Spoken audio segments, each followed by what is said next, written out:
yanındaki yad adam,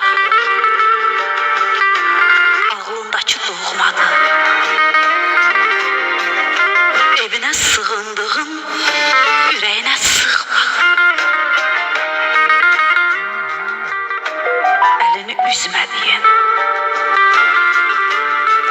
ümidin üzdü səndən. Sensiz qala bilməyən, yoruldu, bezdi səndən.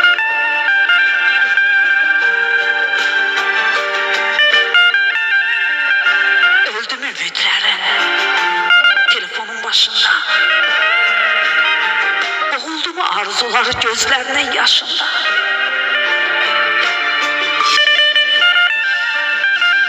Çoxlu gecə gözündən yuxu qaçan adamlar,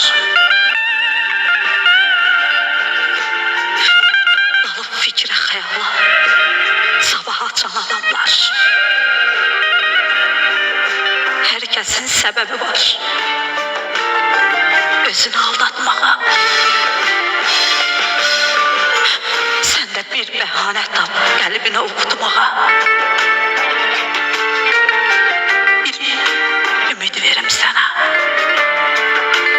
ətəyindən tutmağa. Yuxusuz gecələrin xeyri var unutmağa.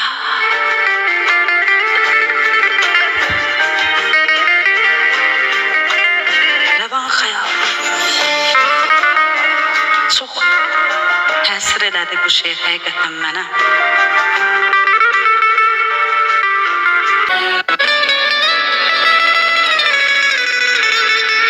Səsini kəs. Səsini kəs.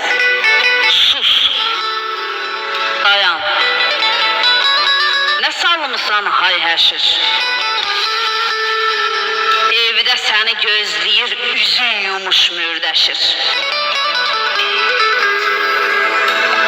Biraz astadan danış.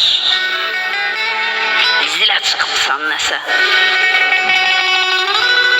Kimə gör ki eyləyirsən? Evdə səsin bəmdirsə.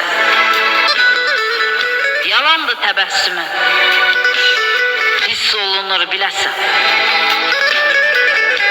Gözündə də həqiqət, bəlkə onu siləsən. Üzündəki sevincdir, içindəki qəmdirsə. Belə xoşbəxtlik olmur, gözün hələ nəmdirsə.